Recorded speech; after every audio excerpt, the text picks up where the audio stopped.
right thing is so superficial. It's artificial. It doesn't actually allow us to get to the root of what's really going on. Leaders should be focused on being and doing a lot more than, what they're saying. What they say and what they do will be an outcome of the transformational shift that happens internally, intellectually, emotionally, all the different realms, spiritually even, of their being. And so I try to coach everyone from that perspective of how do you become the person that knows how to problem solve and navigate these different things, as opposed to, me giving you a list of to-dos, right? Or to-stays. Welcome y bienvenidos to this episode of the Cultural Capacity Podcast. I am your host for this episode, Justine Gonzalez. And on our podcast, you know that mostly our episodes are 15 minutes or less, and we go deep with one question, really deep. But what you just got a soundbite of is our monthly Featured Voices episode. Our current June episode is with Miss Agatha Agbanobi. She is just a phenomenal human being, becoming a dear colleague, friend, and I am so honored to have gotten the privilege to sit down and have a conversation with her. I hope that you check it out. I'm going to actually drop the direct link to our YouTube channel here in this episode's show notes, so you can go check out her episode and give it a listen. You can tell already from the sound clip, there is so much that I learned from her. And there's so much for all of us to be able to learn from her. So we thank you, Agatha, for being a guest on Cultural Capacity. And we thank you for your willingness to show up vulnerably. Now, let's hop into this episode where we are going to explore what is cultural change management? It's a question coming up a lot in our practices with the Educator Aid team and our portfolio of clients that we get the opportunity to serve. So as always, I hope you check out all of our resources at educatoraid.com. So many opportunities and ways for you to work with us and learn with us on this journey we call life. So I thank you for tuning in. Hit subscribe or follow on your favorite platform. Share if you find value. This will be an audio-only episode, and I wanted to just take a moment to say thank you to all of our subscribers. We reached a new milestone 2 weeks ago, and we are now streaming in 30 countries around the world.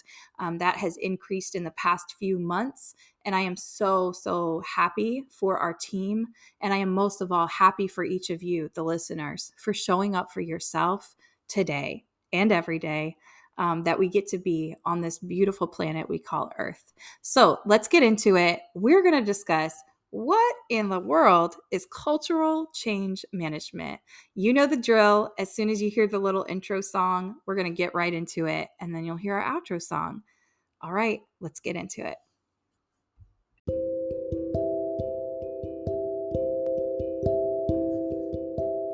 Welcome y bienvenidos to the Cultural Capacity Podcast, an Educator Aid Incorporated sponsored learning tool. I'm your host and guide, Justine Gonzalez, and here on the Cultural Capacity Podcast, we are committed to exploring and supporting individuals and organizations on their journey of self-aware leadership, emotional wellness, and development of effective cross-cultural communications. Be sure that you check out each of the show's episode notes, where every time we're sharing free learning resources and tools, as well as text recommendations, workshops, trainings, and also featured guests in our monthly extended episodes, where we feature thought leaders, both existing and emerging, across these realms of topics that we explore together. The design of our episodes like this one you're about to hear is where we typically spend around 15 minutes diving deep with one specific question. This is intentional by design, so be sure that you tune in throughout the whole episode. Tap into the show notes to explore and examine both the free and paid resources for you and your teams, the organizations you serve in. And be sure to hit follow, subscribe, or share when you find value and feel led to share with others. I'm so glad that I'm here with you. I'm so glad, most of all, that you showed up for yourself today. Let's dive in together and let's continue to live out our lives in a compassionately curious way that brings out the best in not only ourselves, but in those we interact with every day.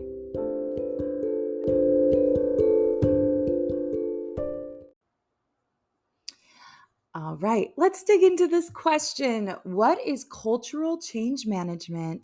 On this episode of the Cultural Capacity Podcast, I'm so glad that you're here today. I want to begin with a quote. I am not sure of the original, the origin of this quote. I have seen it actually numerous times on social media, and I was very much pondering this last week. And the quote says, "You don't get results by focusing on results. You get results by focusing on the habits and behaviors that produce results." I personally find myself falling into this too much because there is that balance of how do we course correct? How do we analyze what's not working? Whether this is just our own lives as individuals, or within the organizations that we serve alongside or with, whether you're employed someplace or you're running your own organization, we often do fixate on results. It is often how many societies are set up because we are looking for what is the end result? What is the return on my investment? And I wonder what would happen if we really did get more intentional about focusing on the habits and behaviors that are actually producing the results that we desire. Sometimes we're also searching for results that we don't really care about. Maybe other people care about those things. Maybe we're held to a certain system or standard within the institutions we serve or work in. However, it is going to always be even more difficult then to try to be able to share results or look at data from something when that isn't important to us. So how do we come together within organizations where you have a diverse set of lived experiences of the people working there, maybe differing values, differing cultural norms, different even spoken languages, and then, of course, how we interact when it comes to stress, conflict management, conflict resolution as well, stress management, how we resolve stress in our lives, all of these things that we are balancing as humans in our very real present experiences. And so one of the things I want to talk about with cultural change management, I think it's a pretty known concept in specifically the corporate world, as well as I've seen this across K-12 institutions, nonprofits, change management. There's a whole lot of research, a whole lot of great thought leaders when we talk about change management. One of the things that's been coming up for me, just as a practitioner, as well as a researcher, somebody who really wants to live out what I am seeking to support others with as well, is looking at how do we fixate on just change management? Well, then we're just only talking about the changes versus also understanding what are the current cultural conditions and the environmental factors at stake for managing that said change. Maybe it's one thing, maybe it's a complete overhaul of a whole system within an organization, whatever those things are for us, or maybe there's something in our lives that we really want to change and we've been trying hard to really change those things. I was recently diagnosed with hypertension. It is something that definitely runs in my genetics, my DNA. It is a hereditary thing. And it was not stirred up more until I started recognizing over the past few years how I'm managing my stress.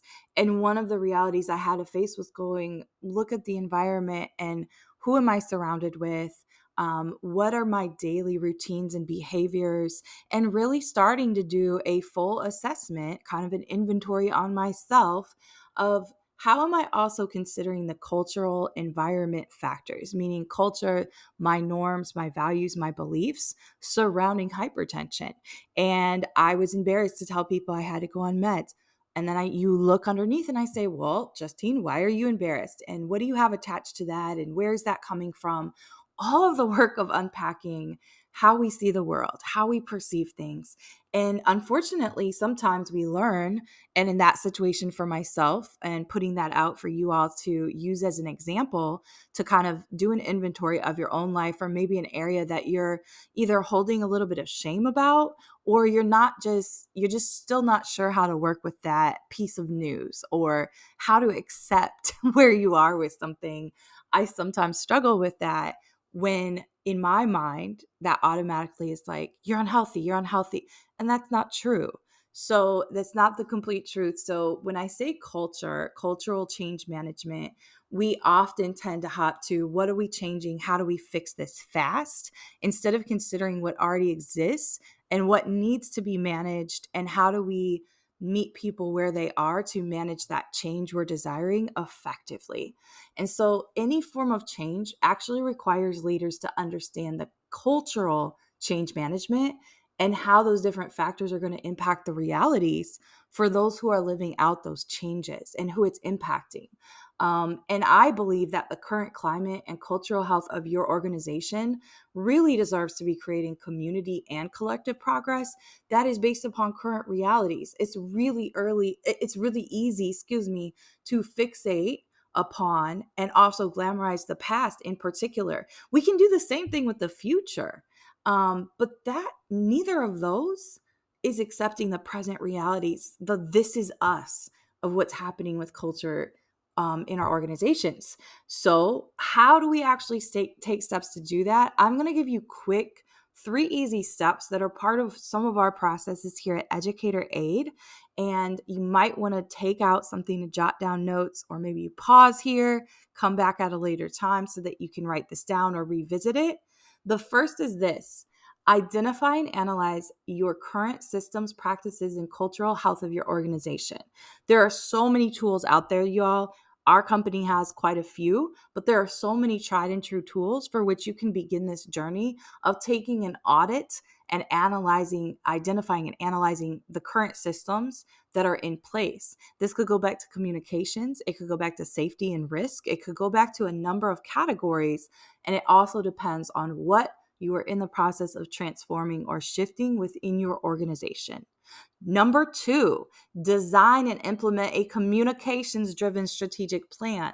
The reason why I'm saying communications-driven is because often we might put out a statement, we might put out a strategic goal or a strategic plan, and then we haven't actually planned for how to manage those things, meaning that is the heart and essence of cultural change management. Who am I communicating with? Why am I communicating with them? And how will I measure our continued progress and implementations of the desired shifts? Often we skip over that really, really important piece. That's a really big deal, is how will we communicate with all stakeholders, and what will that look like in an ongoing fashion? Number 3, collaboratively develop and enact healthy systems of accountability with mechanisms for self, shared, and collective accountability. When you hear that term accountability and I say healthy, I am talking about those 3 forms: your self accountability on your individual, the shared accountability, maybe across your teams or colleagues or a handful, and then collective accountability, the whole entire organization or the collective. So if I'm collaboratively developing and enacting these healthy systems, and I have mechanisms in place for course correction, progress monitoring, however you term it, to measure the key performance indicators that you are trying to shift, then there has to be multiple tiers of that healthy accountability in order for it to keep moving, similar to the communications plan. For us to really build inclusive models for cultural change management, we have to start considering all of the supports and communications in particular that really lend themselves to not only scaled changes, but also sustainable transformations within ourselves and our organizations. Whew, that was a lot. Okay, let me know, send us a voice memo or leave us a response to any quizzes we have going on that are in the show notes. Be sure that you hit subscribe on our YouTube channel because we will continue to be putting out some very high value workshops completely free on our YouTube channel. So be sure to hit subscribe.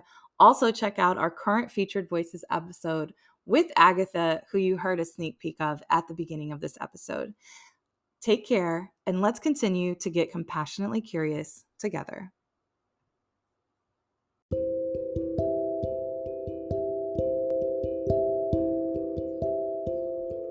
Thank you so much for showing up for yourself, first and foremost, and for sitting down to have a conversation with us in this episode of the Cultural Capacity Podcast.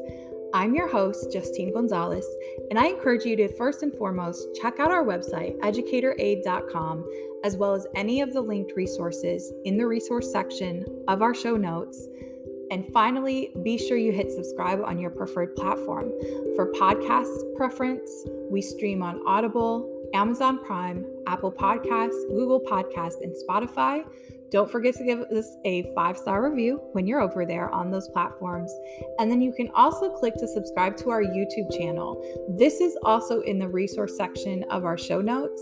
The reason why you would want to subscribe to our YouTube channel, number one, it is where we stream and premiere all of our Featured Voices interviews, which also include video, especially if you want to see, hear, interact with, and feel like you are sitting down a part of the conversation. I would always recommend that modality. However, it's also the place where we're going to continuously be releasing free high-level learning workshops for you and your team. So you're going to want to hit subscribe to the Educator Aid Incorporated official YouTube channel, as well as check out all of the resources that we put in the resource section of the show notes. Again, thank you for tuning into this episode of the Cultural Capacity Podcast. Let's continue to get compassionately curious together.